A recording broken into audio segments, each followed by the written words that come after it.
All right, so I am going to call the meeting to order at 9:01 a.m. I'm not really sure what that is, that just popped in here. Okay, so calling the meeting to order. Thank you everyone for joining us for the Franklin Grand Isle Community Partnership Meeting. We have an action-packed, very exciting meeting this morning because we have a special guest here with us. For those who, I think everybody knows the famous Joe Halco. For those who didn't have a chance, who might be new to the partnership and didn't have a chance to work with him, it's been a short time. He retired. Feels like it, but. And yet we love him so much, and we're so excited and grateful that Joe joined us today. So we're gonna do something a little bit different this morning. Usually we go around the room, introduce ourselves, our name, our roles, our organizations, our roles within the organization, something we're grateful for. Today we're gonna tweak it a little bit. So we're gonna ask you to say your name, organization, role, and either a fun memory that includes Joe, or something you're grateful for that has to do with Joe. And if you haven't worked with Joe, it's okay to say just something different that you're grateful for and don't feel on the spot about it. But otherwise, we're gonna put Joe on the spot because we love Joe, and just have you say something that either a memory of working with Joe, something you're grateful for that has to do with Joe, or your favorite thing about mustaches, if you don't know Joe. So I'm gonna start with people on the Zoom, and I'll call your name. And if you can unmute yourself, the first person I have is Tracy. Tracy Thomason, and thank you for joining us. I feel like this is your first meeting. you get a really fun one to join. Yeah, it sounds like it. Good morning. Again, I'm Tracy Thompson. I am the new VP Director of Savita Health for Vermont. I have all 9 centers in the community. I come from urgent care and long-term care, and in the beginning, case management and dual diagnoses with addiction and mental health. A fun thing about Joe is it sounds like I need to have a memory, so I'll be anxious for that in the coming months. Take note of that, Joe. Thank you, Tracy, and welcome. If you can put your email address in the chat, that would be great, and then I can make sure you get all of the updates, and welcome. We typically ask people who are here for their first time to do a song and dance, but since you're on Zoom, we won't do that to you. Next person is Sedera. Next person is Sedera. Thank you. Sedera Schultz, I'm one of the care coordinators at the Notch in St. Albans. I just adore the mustache because I too do not have a memory quite yet with Joe. Awesome, thank you, Sedera. Andrew. Morning, I'm Andrew from the Howard Center in St. Albans. I am grateful to get to know Joe for the first time here this morning. Congratulations on your retirement, Joe. Well, Thank you, Andrew. Thanks, Andrew. Janine. Hi, I'm Janine Fleury. I'm the Development and Communications Director for Vermont Adult Learning.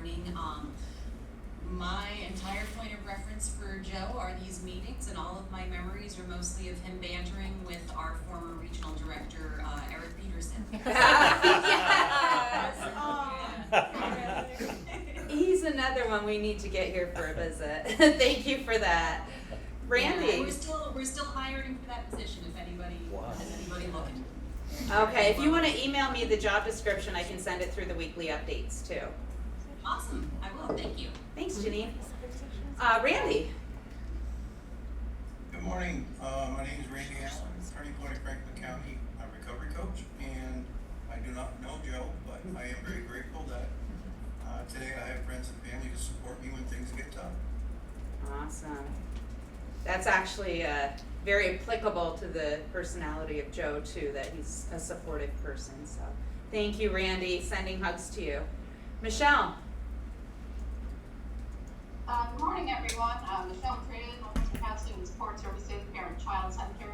for everyone that doesn't know Joe, I've known him for over 21 years. I've been a colleague of his and very grateful for that. I think my favorite memories of Joe is just stopping in his office randomly and just having chats about what we would call everything and nothing at the same time. Joe's just, I miss you, Joe. I really miss you. Same here, Michelle. Sounds like a Seinfeld episode. Yes, about about everything and nothing, yes, show about nothing, and stuff about it. Thank you. And Jessica? Hey, I'm Jessica Moore. I'm the pastor at First Congregational Church, United Church of Christ in St. Albans. And I don't know Joe well, but I know that I like to talk a lot. And Joe the other year got an award from Rotary. And apparently Joe likes to talk a lot. And that was sort of a running joke. So when he was accepting the award, he had this like scroll of speech that he just sort of let fall, and I thought, well, I'm not the only one. Thank you, Jessica. Haley? Hey, good morning everyone. I'm Haley Schreiner. I'm here from United Way of Northwest Vermont. I think my favorite memory of Joe, I used to be the resource coordinator at NCSS, and when I first got started, Joe came and sat down with me and kind of talked me through the history of United Way in Franklin County. And I was very new to the organization, and being able to hear some of that history and get his perspective on that was so helpful. And then like Michelle, when I was at NCSS, I just loved to stop by Joe's door and have a chat, and always enjoyed hearing what he's up to. So it's so nice to see you today, Joe. Same And here. I was at Pine Point Beach last week. So Oh, I know were that's- you? That's your favorite beach too. So yeah, it's nice to see you. Same here.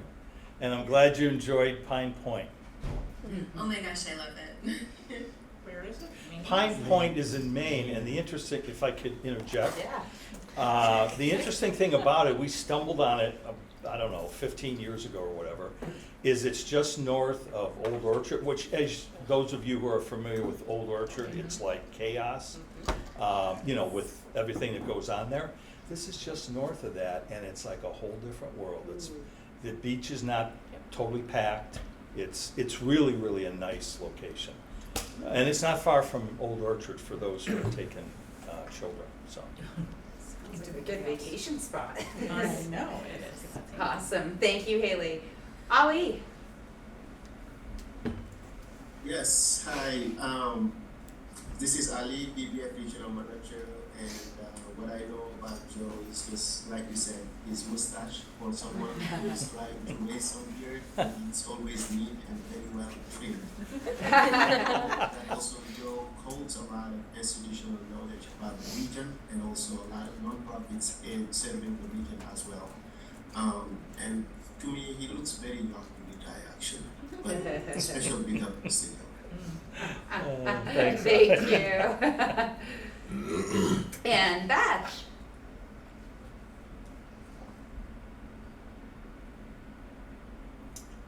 I am Beth Burgess with Vermont 211, and I only know Joe from these meetings, but I'd say the most memorable thing I can think of about Joe is his laugh.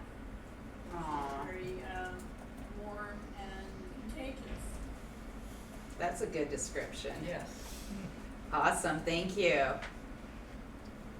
And Matthew? Greetings, my name is Matthew LaFleur. I use he, him pronouns. One thing about Joe, there's many things about Joe, let's take that back.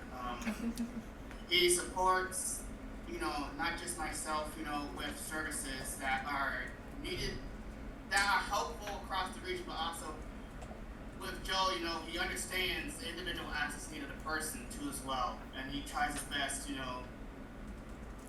for me and other people across this regions, or should I say counties, to make sure that they get their services, needs, access met. Joel's out there fighting the good fight to make sure that everybody is accepted for who they are, not what they are. Mm. And for me, it's someone that I can talk to, someone that understands that difficulties, challenges, struggles, that understands that there's got to be a way forward that all of us can collaborate in a way where everybody's at the table, not the ones that can't. Joe understands that. Joe also understands that the vast need of the counties, not just Franklin and Grand Isle, but also sees that there are opportunities, that, he and everybody for NCSS to move forward to make sure that everyone gets their access met. That's what I like about Joe is that, passion about making sure that, everybody's access met. Thank you very much. Awesome. Thank you, Matthew. And Nicole. Good morning. My name is Nicole Clemens. I'm a resource coordinator with the United Way of Northwest Vermont, and I serve NCSS. So like Haley and so many others, one of my favorite parts of my days was always popping by Joe's office and just talking about anything and nothing. But one day in particular, he had a table filled with all these little bags that looked like little Easter bags that were going out, and he explained to me that they were bags to help people deal with anxiety, and they had all kinds of creative little things inside of those bags. And we talked about delivering them. I brought a few around for him, but just the way that he really seemed to, again, much like Matthew said, kind of understand everyone he came into contact with and really empathize and try to help with every single issue that he could possibly touch. And so those bags actually really resonated with me, and I think about it a lot, like how helpful that one little thing was for so many people. Awesome. Thank you, Nicole. Did I get everybody on the Zoom, minus the people that are both in person and on Zoom? Okay, we're going to go to the room, and I'm going to start to my left with Stephanie. I'm Stephanie Comstock. I'm the director of the Spectrum Drop-In Center on Lake Street. I just love that every community event Joe was there with a smile on his face, and that he made mustaches cool before Top Gun remake, and all of now the 20-somethings have mustaches all over the Air Force and Army bases, but you made it cool first. So true. I'm Kate Lattison. I'm the Director of Communications at NMC. And let's see, most of my favorite memories of Joe have to do with the golf tournament that our two organizations do together, many of which I cannot share with you. I'm struggling to think through to one that I can. No, I think mostly about that is we had so many things go sideways at that event so many times, and Joe just always handled it with a smile and a laugh and a getting us through attitude, which I appreciate. Awesome. I'm Jess Farnsworth. I'm the Community Relations Coordinator at NMC.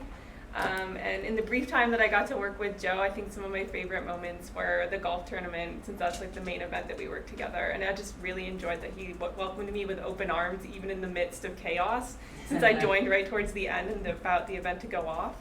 And then there's also his adaptability with the situations that we encountered during that golf tournament. Awesome. Hi. Hi. Wow. Amy Brewer, health educator at Northwestern Medical Center and coordinator of the Franklin Grand Isle Tobacco Prevention Coalition. I am actually going to cry, but I didn't expect to. All of what Matthew said was kind of my sentiment, and all of the humor. I think the thing I will miss most is when you won't call and prank phone call me anymore. Right, yes. And that's a good one. And nobody has done that since my best friend used to do it when we were in high school, and I love it. But also, Matthew really said all of it really well, but another wonderful memory is when you were heading up the assembly of the sleds. I can't remember what the Hammerhead sleds. Oh, the Hammerhead sleds at... And just really, I was there visiting for another reason, and you really walked me through the mission, and it just was like this is what we do. We do stuff, and everybody gets to do stuff, and it's important. And that mantra of just this is what we do has been just a great model for me. So people may ask, what does What is a hammerhead hammerhead sled sled? have to do with either mental health or substance use? Or we used to have a division on Lemna Drive, which was called Diversified Resources. Yes. And what I loved about that organization is if you could look at it like from with a drone with no roof on it, it had skilled, unskilled, disabled, and I had 4 categories: disadvantaged, disabled, skilled, unskilled, all working under one roof, which was kind of unprecedented. And we had all sorts of customers, from IBM to this Cherry, I think it was Cherry Max Sleds, which was the Hammerhead brand, and others. We did all sorts of things, assembly and what have you. Anyway, these sleds, there was a company elsewhere in Vermont that was doing them when they were first introduced, and they were expensive. Very lightweight, very well made, but very expensive for the time. They were like $200 like 10 years ago, whatever. Maybe more. I think they're $379 now. But the company that was doing them did a lousy job from a quality standpoint, and they were just watching money go out the door because they couldn't make them appropriately. So they came to us, could you do it? I said, we can. I'm sorry I'm taking so much time on this, go but ahead. I think it's important to note that it was a very difficult project because you had this very tight like seat, and you had this metal frame, and you had to, there were 21, rivets to get it to be fully on there completely. This was the problem this other company had, is they did a lousy job. The rivets would be popping up, people would get cut, I mean, just all sorts of things. We had a gentleman, and I always love telling this story because he had an 8th grade education. Now think about this. The year is like 2007 or whatever. He had an 8th grade education. He was 59 years old. You can only imagine where is he gonna get a job. But he worked for us, and he worked for us for like 20-some years. What people would not have understood about this gentleman, even though he wasn't good at math and maybe in spelling and all that, is he had a brilliant mind in other ways. He was the riveter. He did literally hundreds and hundreds and hundreds of sleds. Never once did he have a rivet that wasn't totally flush and perfect. So we never had to worry about that part of the assembly going bad, because that was the most difficult part. But my point is, 8th grade education, blah, blah, blah. He also was the fellow who, we had radiant heat. When we were having a problem in the middle of the winter and the heat wasn't on, he'd go in the boiler room with me. I'd say, we have to call the boiler company. He would diagnose the problem before the boiler person got there. And I'm just like, whoa. So anyway, my point being, giving people an opportunity. You never know what they're going to be able to achieve when given an opportunity. And this is just a couple of examples of the great work that this individual did. But anyway, so thanks for bringing that up, Amy, because that's And this blast is from the exactly past. why. This description is exactly what makes you so important. Well, and what was interesting, again, I'm sorry. What I loved about that is, you know, we would get rated by IBM, we had Raytheon, and we were winning these awards. And I would sit down with the purchasing people and I'd say, I want you to know a little bit more about our organization. And they would freak out when they knew the whole story.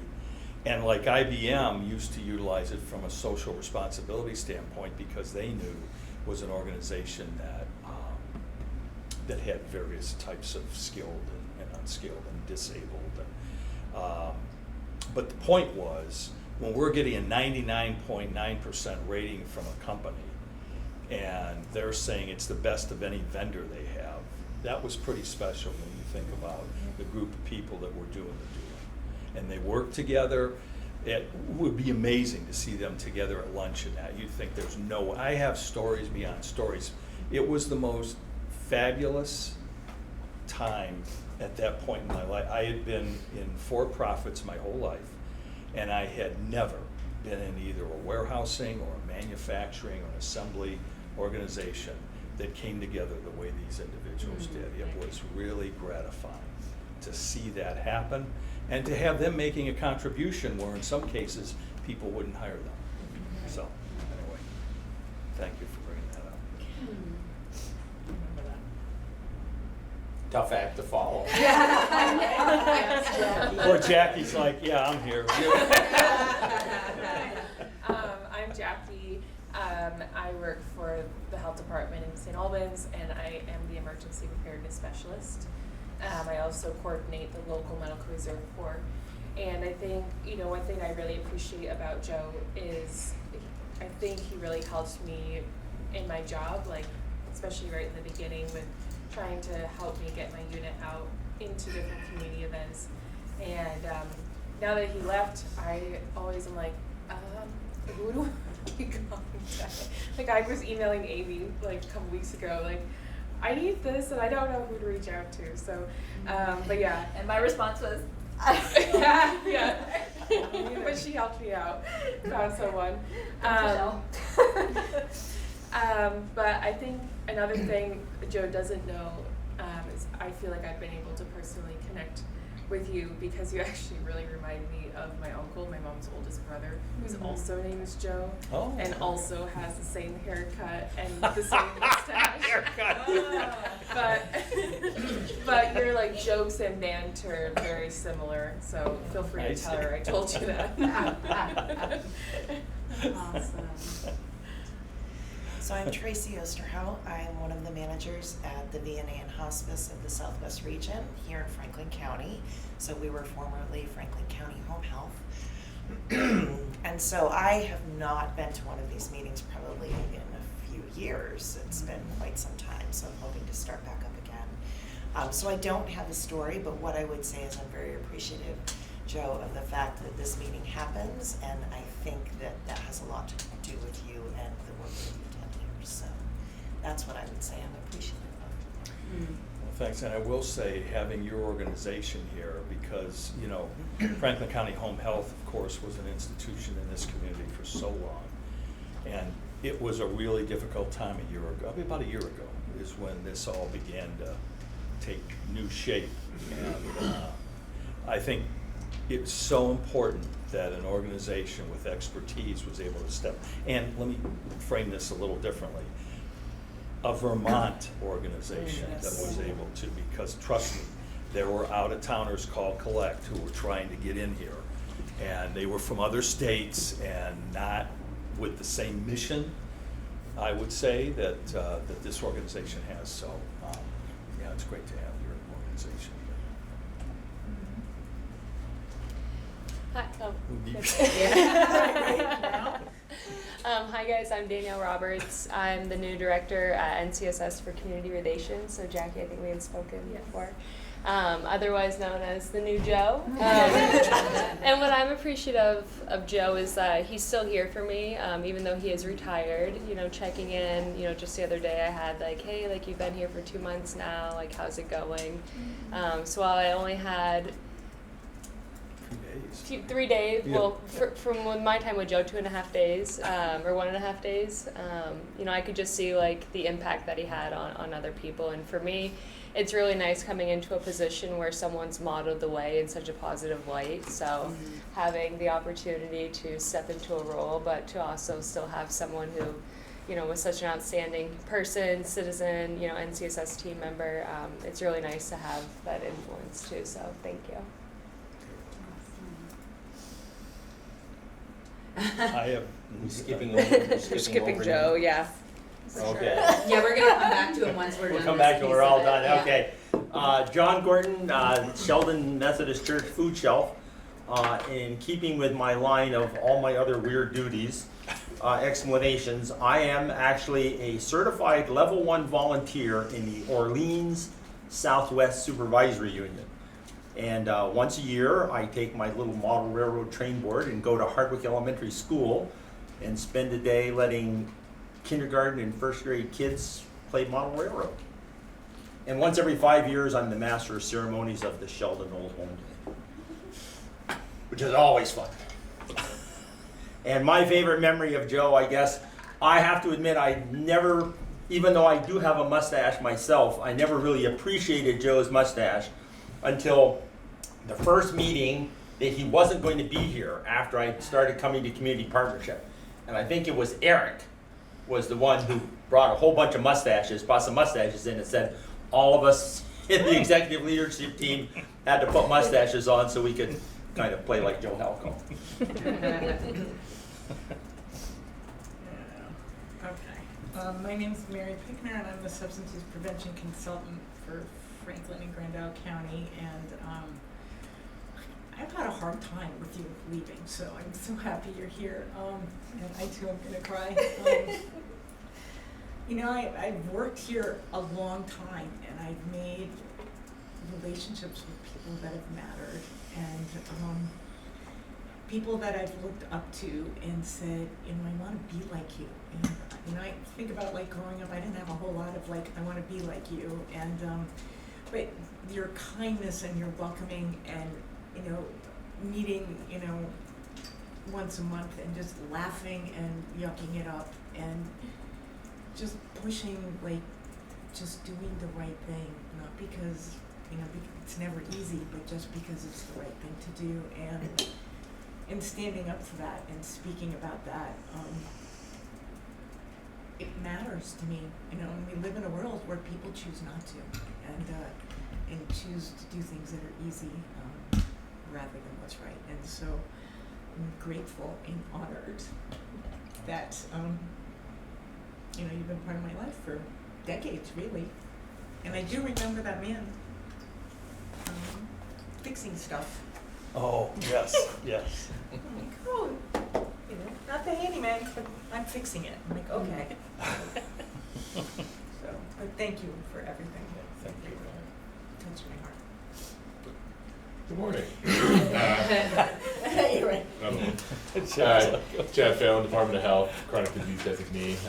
Unfortunately, I have only been in this role a few months, so I haven't had a great opportunity, but NCSS was my first job after college, and was a really great opportunity for me to build my career, so I appreciate all the work you've done for this place, and I love this place, so thank you for being here. Thanks, Chad. I remember also stopping by your office and chatting. So and this was a good makeup day, so I'm really gonna reel this one. I was gonna say, you put on too much makeup today. So what I love most about Joe, who I can't look at because I'll ball my face off. No, what I appreciate, there's so many things I appreciate about you, Joe. You have led by example, and being a person in recovery from addiction who knows I shouldn't be alive more than once, and got into the field of human services and, you know, recovery healthcare, which was opposite of pre-recovery. I worked in corporate, and I was like dead inside from that, and switched into this field once I got in recovery. And I remember the first time that Karen had said there's a community partnership, and Kristen at the time too, because she was on the lead team, plus she was on the board of the Turning Point, and said, you know, you should come to this meeting and meet the partners. And I have no problem being humble and open. Like, I was scared shitless. I was like, all these professionals and smart people, and they've got their lives together, and I'm like restarting my life at age 33 from the bottom. And you were so welcoming, and you didn't even know me. And I remember watching you. It's almost like sitting at the feet of the king listening, like, someday I'm gonna be like him. But just watching you and admiring the professionalism that you have, and also the kindness and love. And a lot of times I've met some brilliant people, but their personalities are so vanilla. And then I've met some very wonderful, great personalities, and yet they're not able to reel it in and stay professional and respond. And it's like, you have all of that. So being able to, you know, come here regularly and then eventually be part of the lead team, and then go to these big executive meetings they talked about, the monthly PELT meeting, the Partnership Executive Lead Team, and I remember picturing like leather couches and all this stuff. And we're sitting very straight and focused and constipated. No, we go to Mimo's, we eat pizza, we eat fries, we always get extra napkins for Joe, and it's just such a great time, and we got work done, even though the rest of us are not good at staying on task, Joe would have a way to like reel us back in and finish the business before we go on the next joke and story. And you know, I'm very close to my dad too, and he loves you. He worked here for a good amount of time before he moved, and it's like every time we talk, you're just one of those. He's like, "How's this one? How's Joe?" And when he comes to visit, it's always one of the first things we have to do is we got to make sure we see Joe. We go to Mimo's, so it's just one of those things where another person that you get connected with because of the work we do, and yet like you're family. You are family to me, and it's not. You don't see that everywhere. Somebody that not only talks the talk but walks the walk, and especially goes above and beyond for people who struggle, because that's where like my heart is the more somebody is beat up and the world's against them, the more I want to help them, because even if people are being we see behind that like they're hurting, and you have that heart to want to see beyond what many people see and want to run away because the person's acting away or saying things. Like you have the heart to get below the surface and find out what can we do to show a little bit of love and no judgment. So I am so grateful for you. I love you to pieces, just like my own uncle. And we have a couple of little gifts that we're gonna, and before I jump too far, I want to give Hunter an opportunity. Hunter, I know you're hiding behind that camera, but if you'd like to share with us your name, organization, and anything you'd like to say about Joe. Sure. So I'm Hunter. I'm the video editor for Northwest Access TV. I think my favorite Joe memory is probably when I first met Joe. It was like at a little Northwest Access summer barbecue. We played this like dinky mini golf. It was a pretty neck and neck match. I don't remember who won, probably not me, because I'm not very good at most things. But yeah, I remember he was very friendly, and we kind of chatted the whole time, and I was like, oh, like, so like, why are you here? Like, what do you do? He was like, oh, I'm on the board. And I was like, maybe I've been a little like too casual. Like, I was like, oh, maybe I didn't make a good first impression, but I'm a little less worried about that. Awesome, thank you, Hunter. And I'm just gonna hop back to the Zoom before we go to the next piece, because I saw Devin join. Welcome, Devin. Not to put you on the spot, but we're doing our introductions, and this time we're doing our name, organization, role, and then favorite memory of working with Joe, or favorite thing about mustaches. Can you hear me okay? We can, yep. Excellent. Sorry for being late. Good morning, everyone. Devin Bevins, Vermont National Guard Integrated Primary Prevention Workforce. Joe, one of the things that I absolutely love about you is just how inviting and welcoming you are, and I will never forget, the moments of coming in, your friendly face, your big smile, and of course the mustache on your name tag. So thank you for all that you've done for us in this group. Thank you so much, Devin.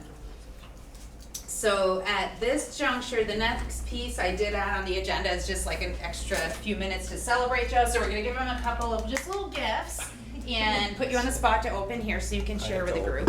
Yes.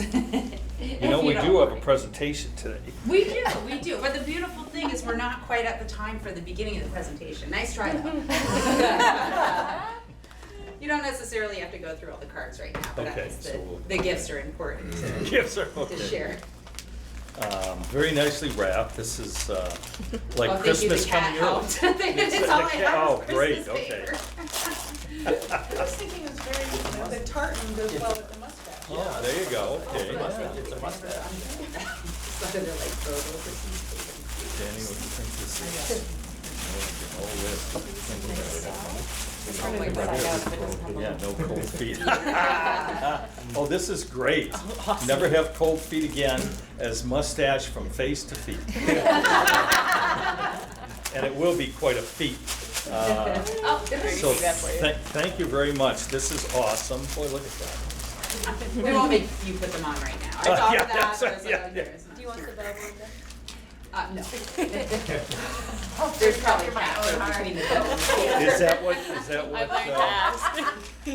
Cat house. I can't get this out. Might have done that. Man, talk about having it tight in the corners here. Look at, oh, here we go. That's great. So true. With great mustache comes great responsibility. And So great. That is cool. You can tell there's a theme here. You know, actually, I saw a photo of myself. It was from an event here years ago where I didn't, it was pre-mustache. Wow. And it's like, who is that person? I mean, you know, you get so used to, Oh, you. look at this, huh? Be nailed. Yeah, yeah, right, It was right. so hard not to do the Vermont chrome duct tape and glue. Oh, yeah. Yeah.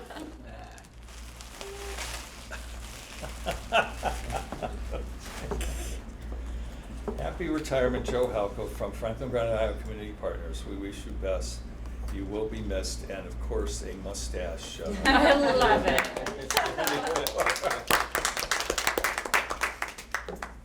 Well, thank you So we very, want to very say thank much. you and give Yeah. you a chance to say a few words yourself. How Just a few, though, how good. Just a few.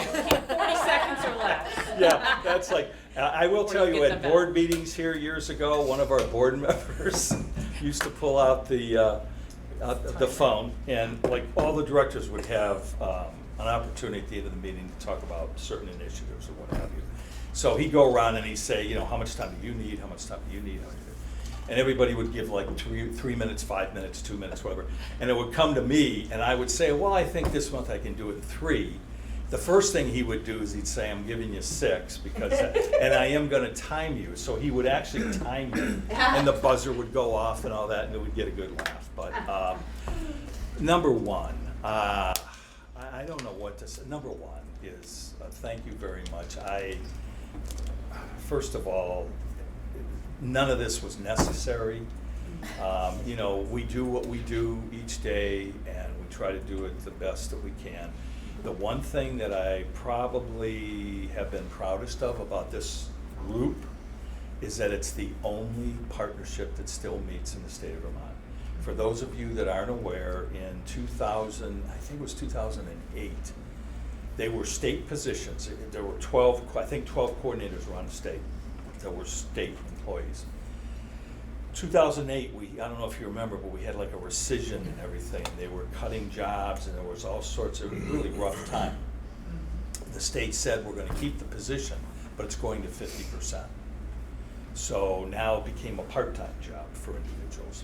In this region, to this region's credit, the United Way stepped in and said, we will pick up the other 50% and continue to have this coordinator full-time. So we did that. Following year, unfortunately, the state said we're out. No longer will we have regional coordinators. That was a tough decision because the United Way couldn't afford to do the full value of that individual. So the decision was made that, okay, all these partnerships were disbanding statewide. This one made the decision to try to make it a go and continue to do what we do because people, all of you, felt it was important enough to maintain that communication once a month. So that was in 2009, and here we are in 2024. And like I said, the thing I'm proudest of from the standpoint of all the executive committee and all of you is the fact that everybody feels it's worth taking an hour and a half, 2 hours out of their month to come here or now join via Zoom in our new world to hear about, you know, what is happening initiative-wise, like with what we're going to hear today from Jackie, the importance of staying in touch and keeping that collaborative spirit. Because that's another thing that we don't see statewide is the amount of collaborative spirit that we see in this region. It is absolutely amazing and astounding, and all of you should take credit for that because any one of you could say, my organization's not going to collaborate with you because. There's a million things you can come up with to say because. But fortunately in this region, we try to work together and see if there isn't a solution as opposed to the other. So I'm humbled. I really appreciate this, but certainly did not have to do this. I have totally enjoyed my time at NCSS and in this community. And I will still be active on boards and all that sort of thing, so I'll still kind of stay connected. And I still do the TV show for NCSS, so there are a couple of connection points even now. But anyway, I can't thank all of you enough, and I greatly appreciate it, and I'm very, very humbled. Thanks. Thank you. We definitely love you, and I love the idea of like the whole "where are they now" idea. So moving forward, it would be nice to see you annually pop in here. So, well, definitely that'll be our hope, and also, yeah, just to not lose touch. I appreciate you, and thank you everyone for sharing the fun comments, the kind words, our memories with Joe, our gratitude for Joe, and of course, it's not like he's gone too far. I mean, he's been retired a couple months, and here he is already. We're very good at bringing him back. So at this juncture, I just want to interject for 1 second. Yes. About 30 seconds, maybe 2 minutes. You can time me. 4 minutes. But in appreciation of Melinda taking the torch and for these community partnership meetings, me and Mary may have conspired and got you a little something, because you are also one of those people that a lot of people sit at the feet of the Queen and look up and say, I want to be like her someday. You have really taken on a role in this community since entering Human Services, and we love you and appreciate you, and you need to open this in front of everybody. Oh my God.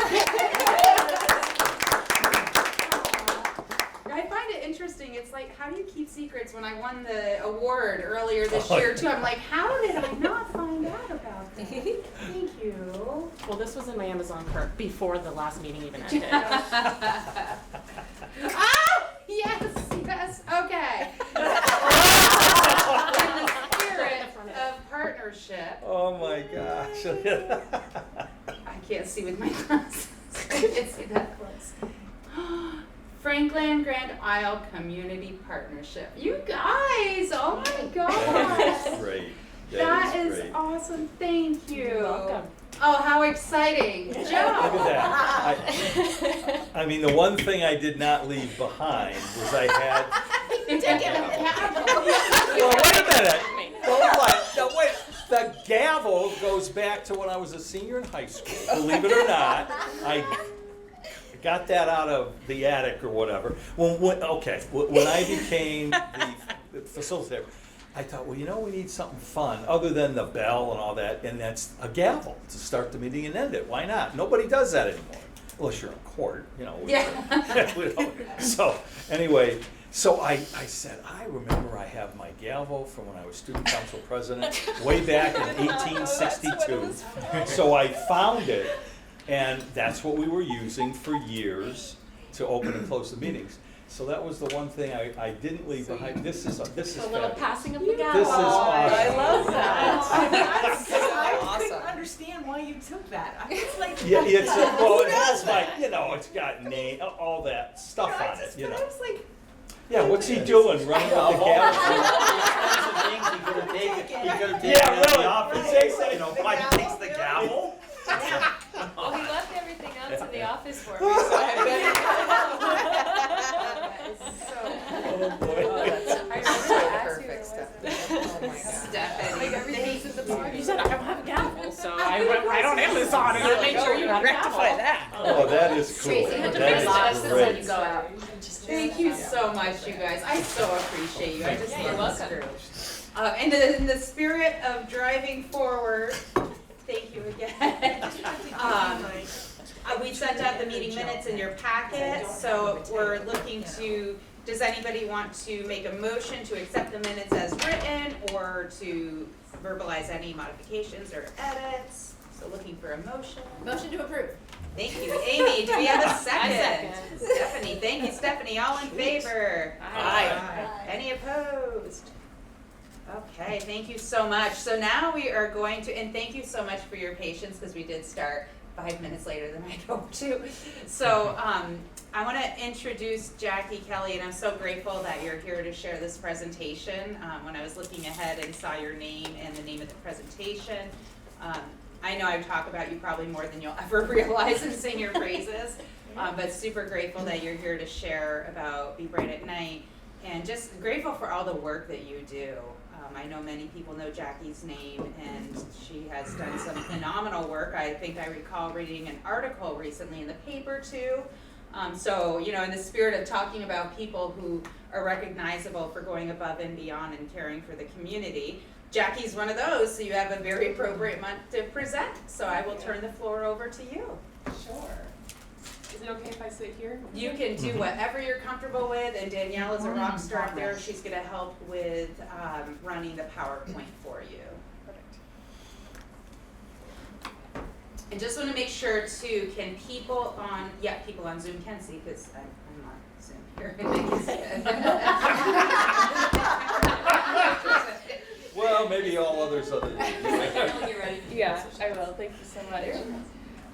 So in the agenda, I am presenting on Be Bright at Night, which is a program through the Medical Reserve Corps, the statewide Medical Reserve Corps. But I also am squeezing a little Stop the Bleed in there as well, because it's another program that we do. So I'll touch on that at the end. You can go to the next slide. So I'm Jackie Kelly, as I said before. I work for the St. Albans District Office as the Emergency Preparedness Specialist, and I coordinate the local Medical Reserve Corps that serves Franklin and Grand Isle counties. We call it the MRC, so I'll be referring to it as the MRC. And we are a group of volunteers, medical and non-medical personnel, who respond predominantly to public health related emergencies. We are affiliated with the health department, so everyone in my role across the state, we all coordinate our local Medical Reserve Corps. We'll pause for 1 second. I apologize, but that is not registering on the Zoom, so unfortunately, we may need to stop the play version of it and just manually check on each slide for it to come up on the Zoom, because that introduction slide's not coming up.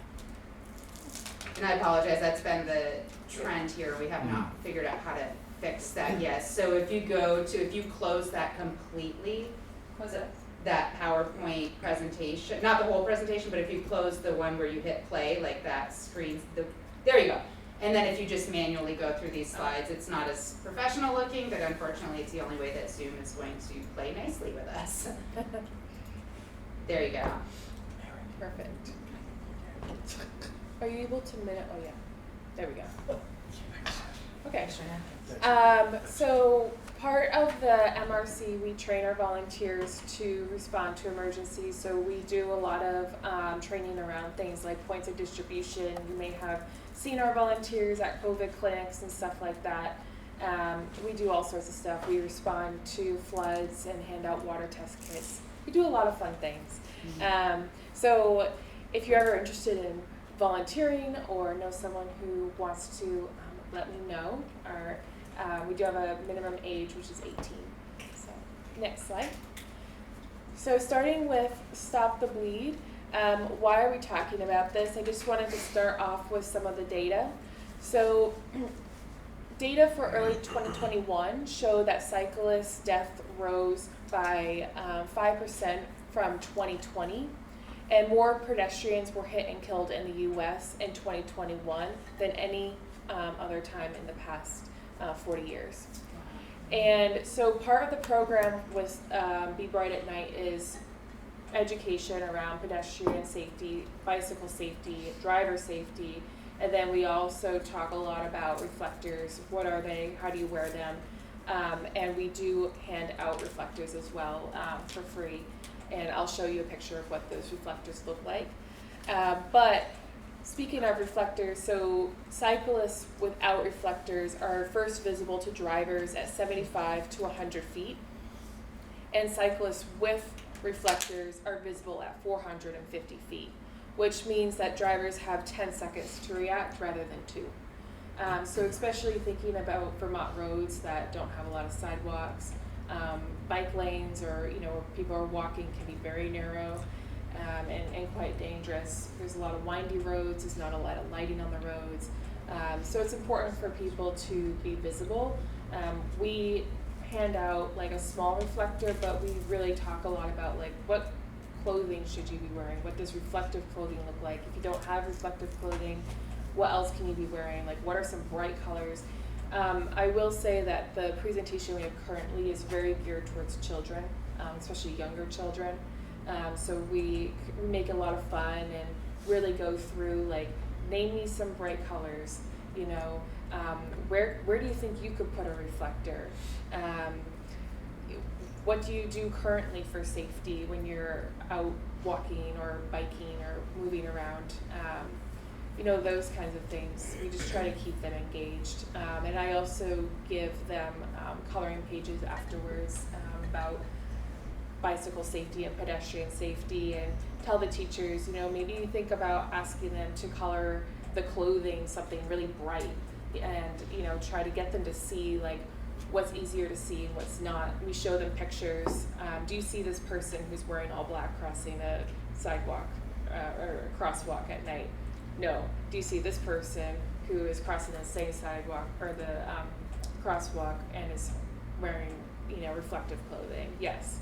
So those types of things, just getting them to see the difference. So the project was piloted through the statewide Medical Reserve Corps program in 2022. And we handed out about 3,000 reflectors in the first 2 months. And then for 2024 and 2025, the MRC invested in enough reflectors for each of Vermont's 9 units to hand out thousands. So I've already been through a whole box. I'm on my second box. So yeah, we give them out. I give them out at every event. I always have them with me.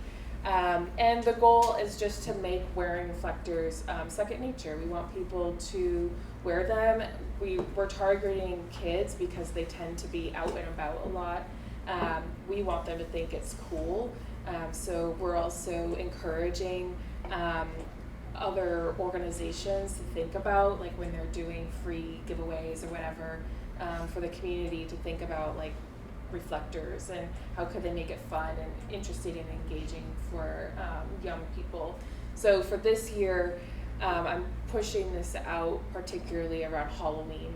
There's a lot of those like trunk or treats and community events during Halloween, which is a great time to get them out to kids because they think they're just so cool. Okay, next slide.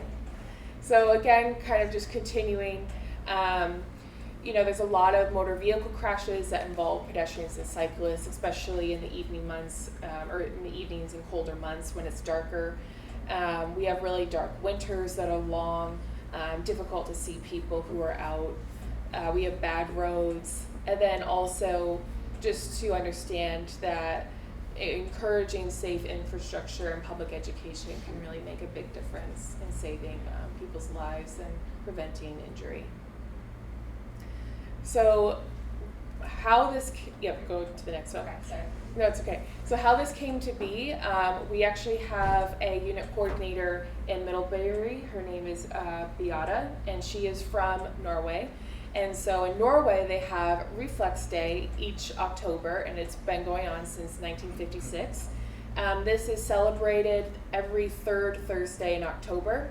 And the goal is to remind people to use reflectors. Everyone participates, businesses hand them out, people will collect reflectors, and like will trade them and stuff like that, kind of like pins. They're kind of cool. So she really wanted to see that come to Vermont. So she's the one who started this whole thing, and it's become a statewide program, which is really great. And this is done through the health department and MRC, but we also work a lot with like other organizations to promote this. So yeah. Next slide. Okay, so I kind of covered some of the topics. So we go through pedestrian safety, cyclist safety. We do talk about driver safety with little ones, like kind of more around like what to look for when you're out and about and people are driving. But if we were to give a presentation to like high schoolers, we would go more in depth into driver safety. Especially, I think that would be really important for getting in front of like new drivers or students who are about to go into driver's ed, to start thinking about these things. We talk about how to wear reflectors, and we also talk about ways to be creative. What else do you have?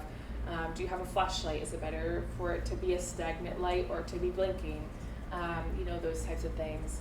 And then for the audience, we really target really anybody, but we particularly are trying to reach out to more at-risk communities, especially youth and children, but we also do education for older adults, disabled people, unhoused populations, new drivers, and anyone else who's interested.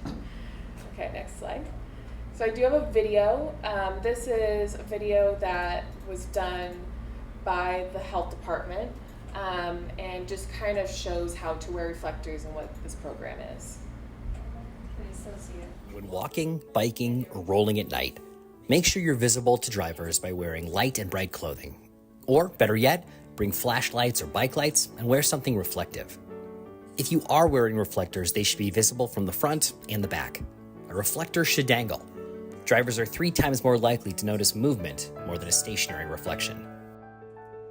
Cyclists are required by law to use either a flashing or steady red rear light or 20 inches of reflective material facing the rear. Use crosswalks whenever available. If the crosswalk does not have signals, ensure drivers see you before beginning to cross. Use sidewalks whenever possible. If there are no sidewalks, walk facing traffic as far away from the road as you can. Watch for cars, bikes, and other vehicles because they may not be watching for you.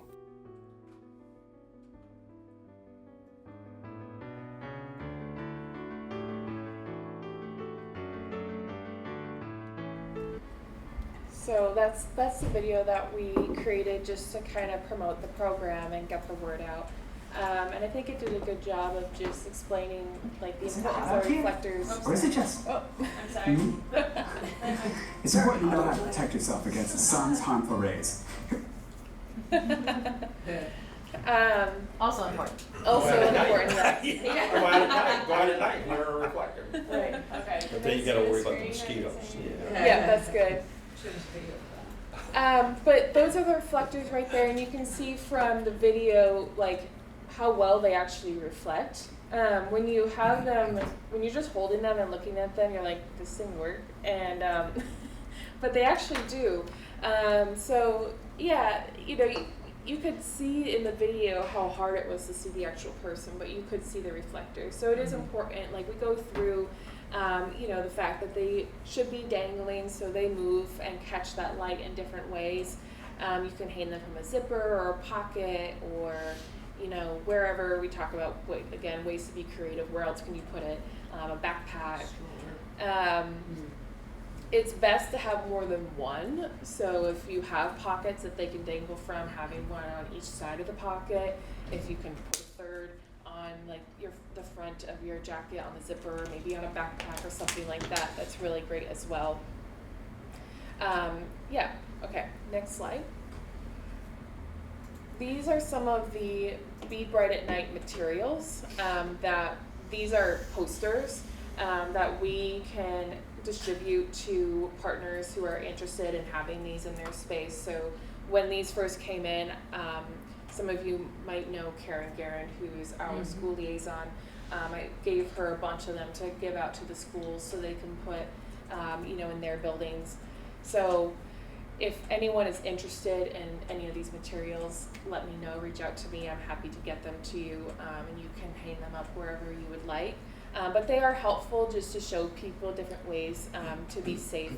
We have one for safe pedestrian, another one for safe cyclists. And then just kind of going into briefly how municipalities can target pedestrian safety.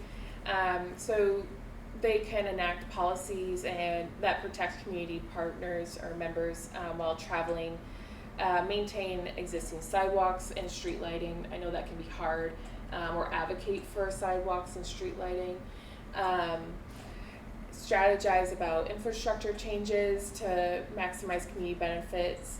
enforcing laws that keep people safe, putting out public safety announcements, and also using social media to push out messages. Okay, and then I do have some resources if you're interested in looking into this a little bit further. But before switching gears to Stop the Bleed, I just kind of wanted to pause and see if anyone had questions or comments or anything at the moment.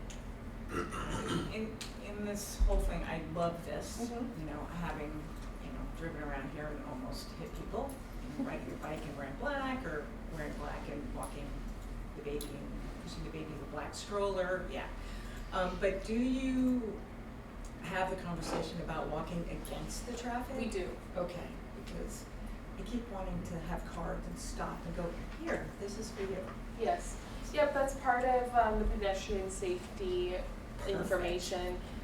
We talk about like cyclist safety. So with the kids, I'm like, so what side of traffic do you know, are you on when you're a pedestrian? What side of traffic do you need to be on if you're a cyclist? And so sometimes they get the answer right, sometimes they don't. So I kind of have like a game that I play with them in the form of a slideshow where like it's a question and, you know, has multiple answers and they have to shout out which one is correct, and then the next slide shows the correct answer and we kind of talk about it. So it's just a way to get them engaged, because it could be a pretty dry presentation otherwise. So it's good to, you know, just get them active in the conversation and get them excited about pedestrian safety, and especially when you start talking about helmets.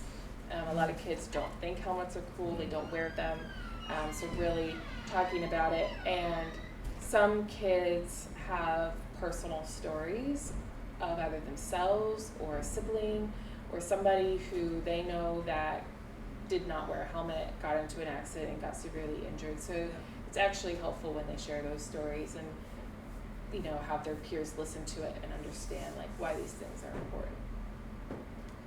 Super. I kind of just throw out in the list of like walkers and pedestrians and rollers, I would put dog walkers on there, because so many Vermonters have dogs that get walked multiple times a day, all throughout the year, and I find that I'm really good about, you know, when I'm out and about in running and pedestrians and biking, and I'm not as good about putting on something reflective when I'm walking my dog just in my neighborhood. Yeah. And so I think about that. Yeah, we do also talk about that. I ask the kids, who in here has a dog? And who in here goes for walks with the dog? You know, do you think you could put a reflector on their collar, you know, or on the leash, or on their vest, or whatever it is that you use? So we do go through that as well. I think if we had conversations with older kids, we could get more in depth in that. But the younger kids, their attention span doesn't allow. I'm particularly meaning the adults. Oh yeah. Yeah. Like me. Yeah. I'm happy to give you a presentation. I think I maybe need a reminder. No, this is a good enough. I see some hands in the on Zoom. Matthew, do you want to go first?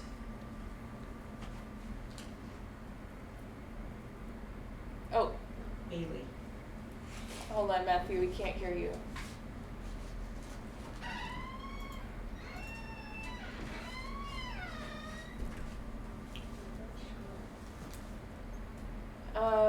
Hold on one second, Matthew. Haley, do you mind speaking? I don't know, maybe we can hear you.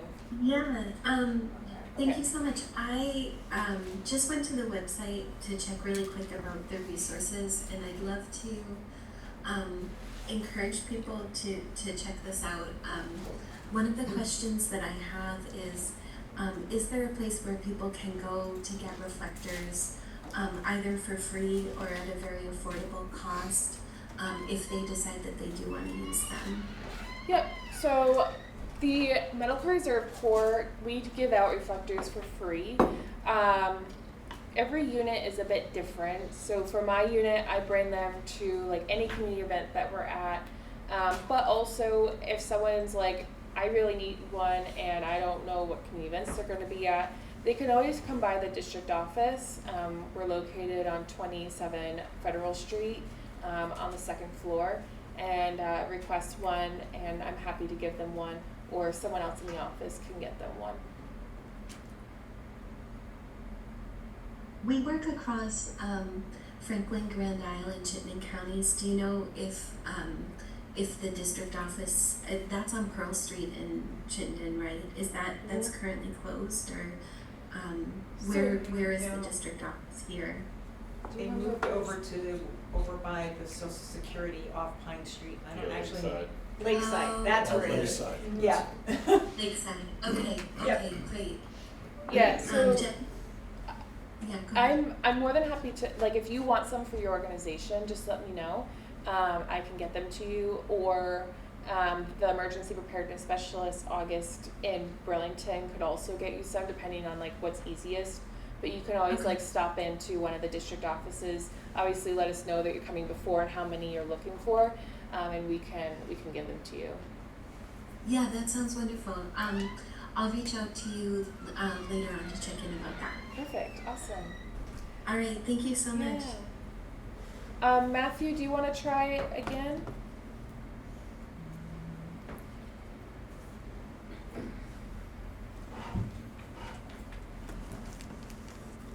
I don't know if he's still there. Let's see. Matthew for left. I think he thought, yeah, he moved left. fell Okay. off. Any other questions?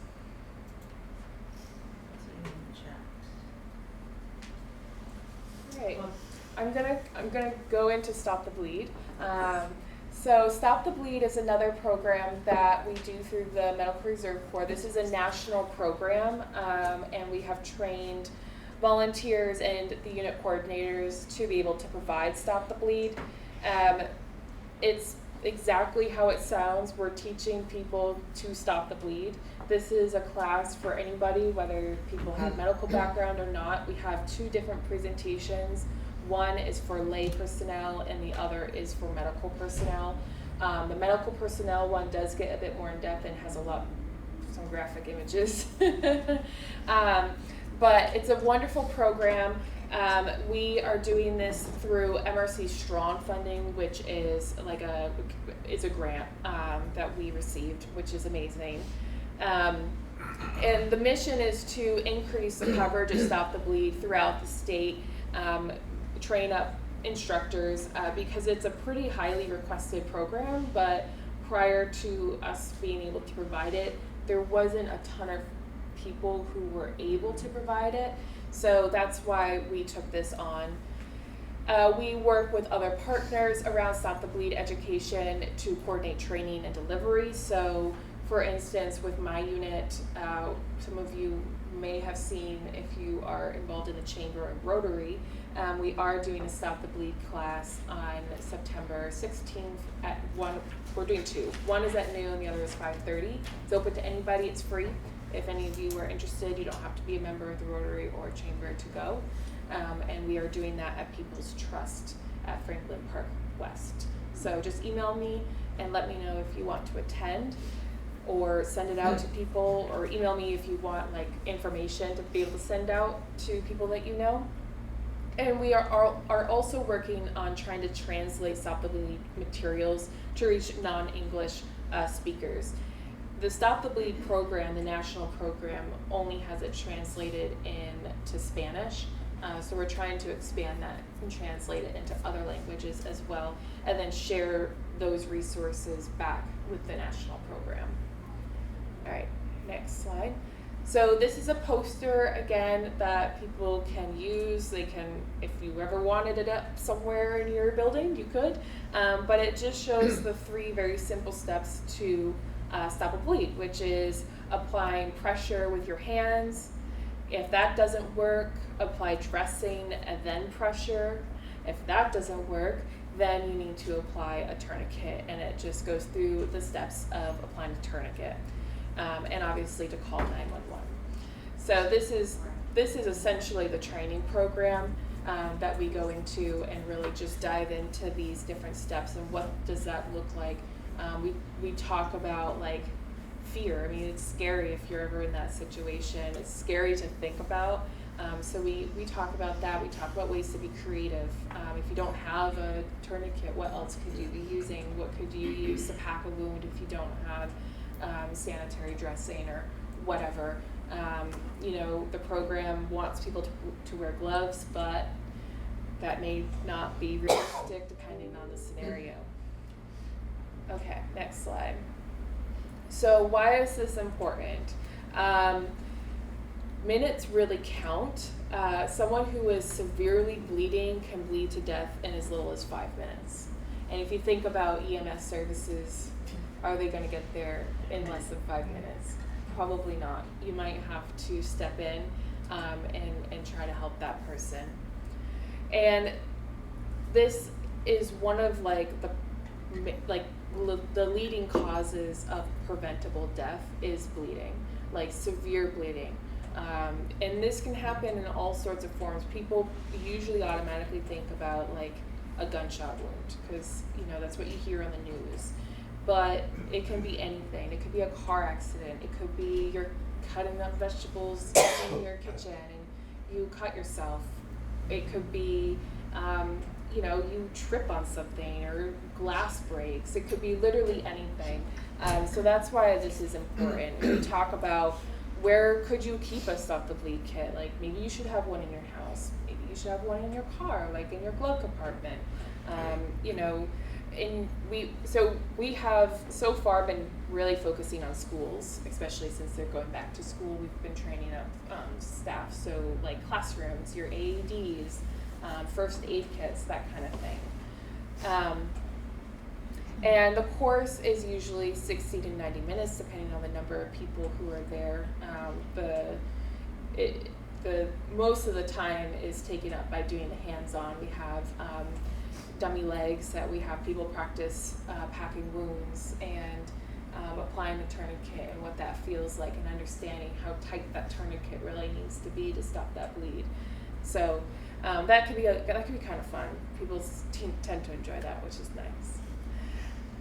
Okay, so our audience, again, is anybody. I mean, some of the larger audiences are like industries that are working with heavy machinery or culinary or anything sharp, things that have to do with outdoors, after school programs, schools, summer camps, and then obviously the general public. And so the benefit to this for people is, first of all, it's zero cost. It's zero cost for the organization to have it, and it does not cost the participants anything either. And people leave with an e-certificate and also a free Stop the Bleed kit. The Stop the Bleed kit is funded through the MRC Strong program, so we usually give each person one Stop the Bleed kit. And that's for them to keep. They can put it wherever they feel like they want it. If we are doing a training for an organization, we can also give the organization Stop the Bleed kits that they can put throughout their buildings. And this is just the Stop the Bleed website. If you're ever interested in going in and seeing what the program is all about, you can, once you take a Stop the Bleed class, you can also become a trainer, especially if you have some sort of medical background or something of the like. You can pretty easily become a trainer. So, yeah. And it just explains a little bit more about Stop the Bleed, different resources, finding a course. You can see the courses that I'm running on the 16th under Find a Course. But to sign up, just email me if you're interested. Can I ask you too to also forward it to me to put in your weekly updates? Yeah. Because I feel like, and I also feel like I saw it on Facebook. Sorry, Yes. you're talking about it. I think I saw it on Facebook last night too, and I was putting that, trying to mark it on the calendar. So I'd like to be more proactive in updating the community partnership Facebook page too. Yeah. So once I see your email, which is really just serving as a reminder for me to put it in the weekly updates, but then I'll also go and share it on the community partnership Facebook pages. Yeah, absolutely. So there are 2 Facebook events. The chamber put up 2 events, so you can find it that way. But yeah, it should be a good class. Yeah. We have a good time. We make it fun. Well, good, because we don't like vanilla, right? We already talked about that. I mean, the flavor's good, but the boringness of it. reach out to farm communities? Like, I was just thinking, like, where is it that all farmers have to go, like, the food store? I'm like, you know, Yeah. so that you can, it's not like a club. I mean, except at the base store around 7 a.m., you know, there's a lot, but, yeah, like, I just was thinking about that, like, I've seen some horrific farming. Yes, farms are an audience that we do try to reach out to. I have to follow up with Bridges to Health because they would be a community partner that we would have to work with to translate the presentation into Spanish. Yeah. Even like the reflectors, you know, they can be out late at night and or early in the morning. Yeah. Too. Yeah, exactly. So our immunization designee usually works pretty closely with Bridges to Health and goes to farms and does vaccination clinics. So they're like a good resource for me to be able to just give them the reflectors or whatever and just distribute them to the farms. Yeah. I just want to put a plug because the Safe Routes to School really is on the same page as anyway. Kids are going to start walking to school now that school's back, so for all of us to keep in mind that that's happening, but also there's walk to school days, like where all the kids, and like for example Highgate, they drop the kids off at the church and all the kids walk to the school, have to cross 78. So also as we're out and about, keep in mind that there are more people out and about. Yeah. So I'll tell a little story that I think was a happy coincidence. This was not planned, but it sounds like it was planned. So before school got out last year, we did Be Bright at Night for the islands. We went to all the schools other than South Hero because South Hero wasn't interested. But when we went to Grand Isle, the PE teacher had like pre-assigned that week to be all about bicycle and pedestrian safety. And so when we got there, these were the older students in the school. They had bikes all in the gym with helmets. They had reflective vests. Like it was all there.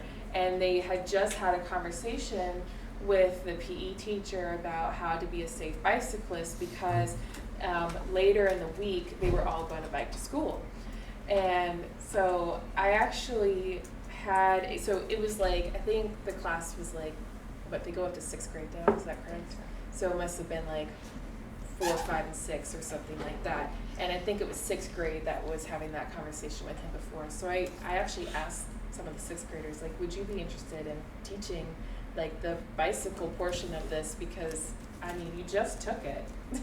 You know, it would be great like for them to teach their peers about what they just learned from the PE teacher, what clothes to wear, colors, what they can put on their bike, you know, all of that kind of stuff. And so it was such an amazing class, and we had bikes there to demonstrate on and where you could put reflectors.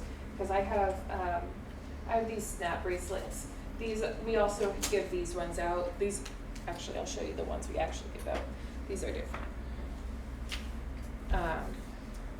These are the snap bracelets that we give out. We have fewer of these than the other ones, but I bring both to the program, and you know, we were snapping them on to the bikes, and where could you put it? Do you think it's better here or there? And so anyway, it's just a lot of fun. It was just such a happy coincidence. It's cool.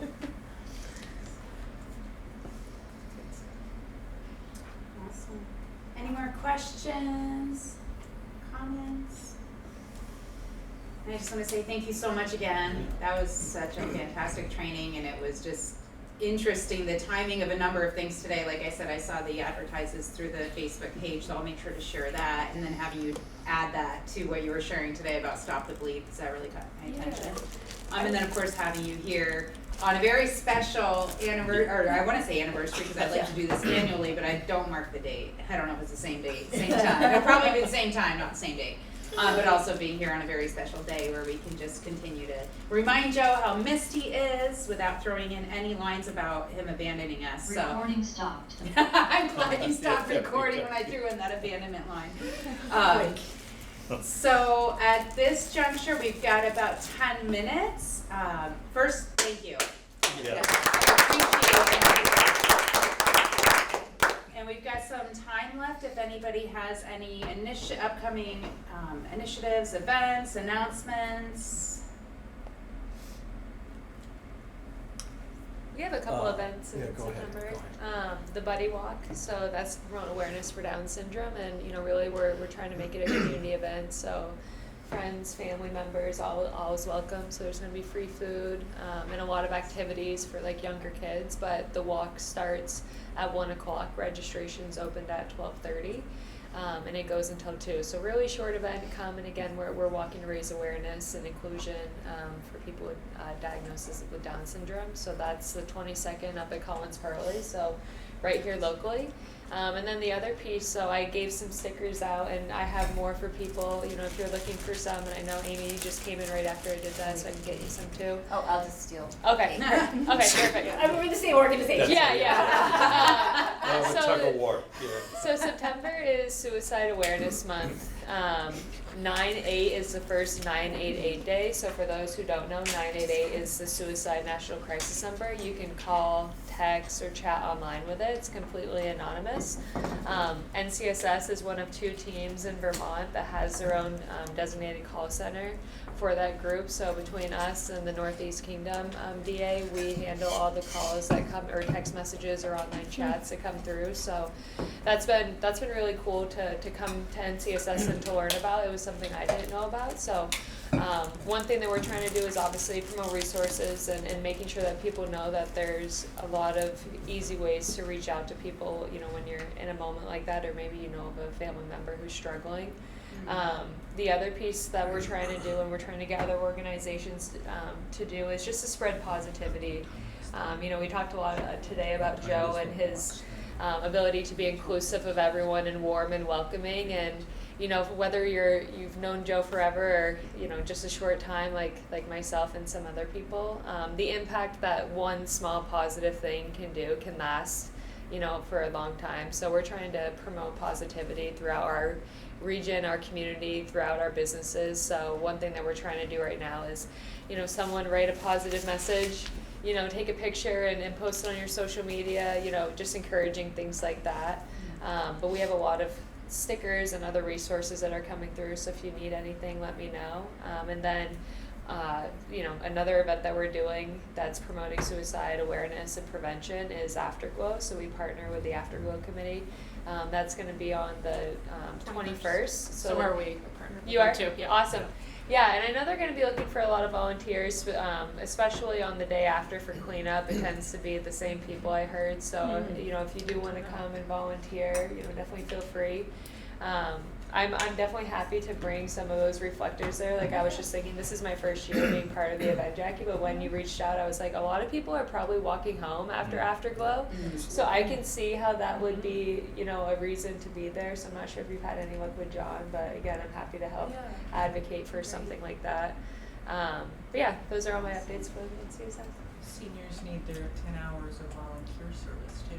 Oh, really? Nice. Yeah, I'm sure there's going to be a lot of help. I'm helping gathering volunteers within our organization, and Tony Stevens is helping too. So I'm happy to share some information with Melinda so we can all find out. But it's a great cause. It sounds like it's a pretty fun event. I've only been once in the time that they've done it, but there's going to be some live music and a lot of great resources, and just a good time to come together, support the whole Scheider family, support AJ, and support a good cause. If I can butt in. On the 14th, speaking of Hardak, on the 14th, Saturday the 14th, Saturday, yeah. Noon, I believe it is, they're having a celebration of the playground, which was completed last fall. And there were many organizations that helped support getting that playground in there. So anyway, they're gonna have a celebration on the 14th, ice cream and what have you. So be a nice event for families and kids. Yeah, won't only be vanilla ice cream, Melinda, my understanding. I will send you So, the toppings, yeah. well said.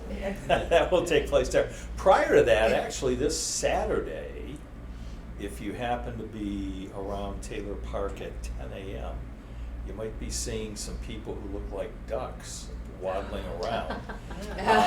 What's going to be happening is from 10 to 1, the Rotary is having their Lucky Duck drawing, so people who are taking chances on winning anywhere from $100 to $1,000. That will be taking place. Our terrific mayor will be pulling out all the ducks from the fountain.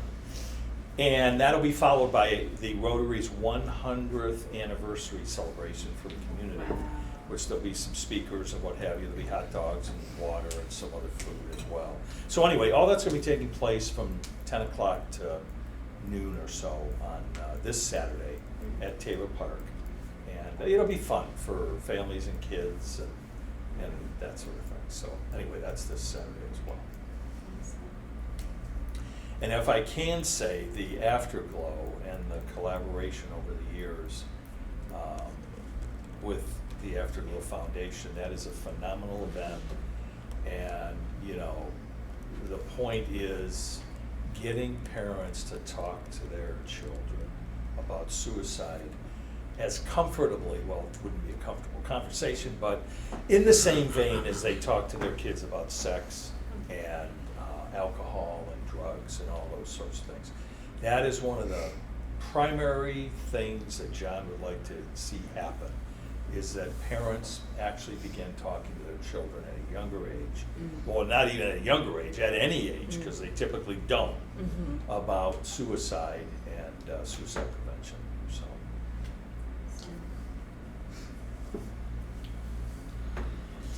Any other announcements?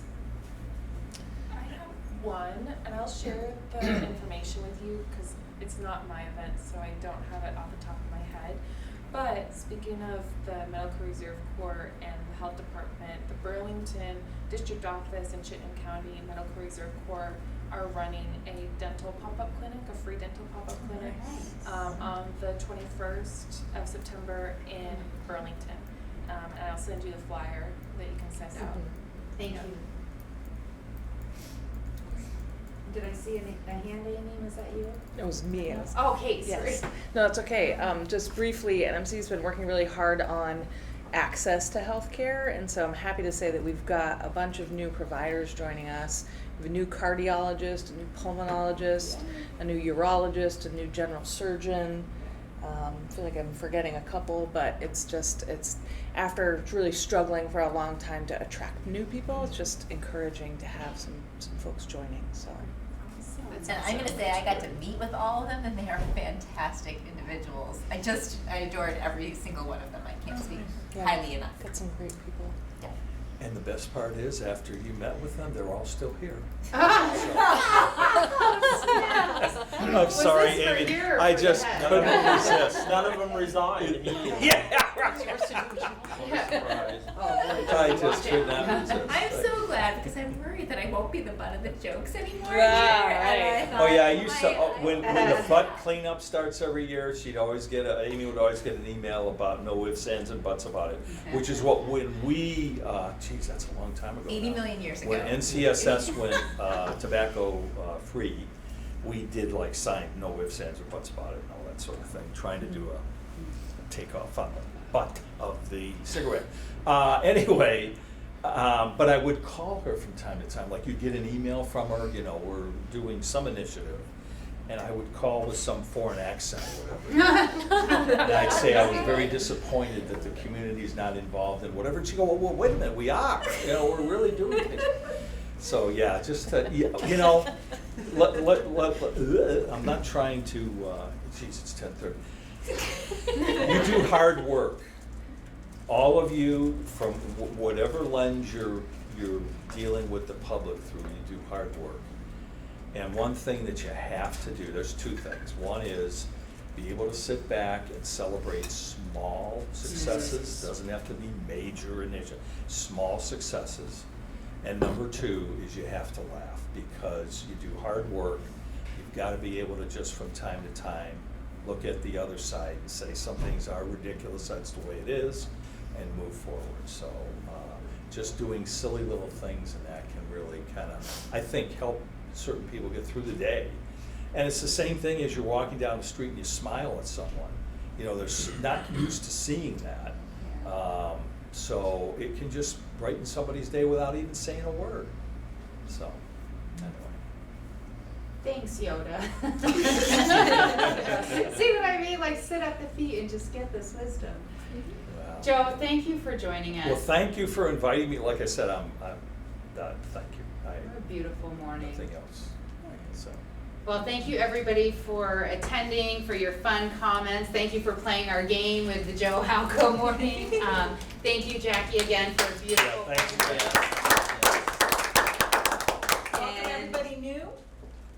Was that? Welcome everybody. Welcome everybody new, and we will see you all next month. Same time, same place. Take care. Ooh, nice to meet you.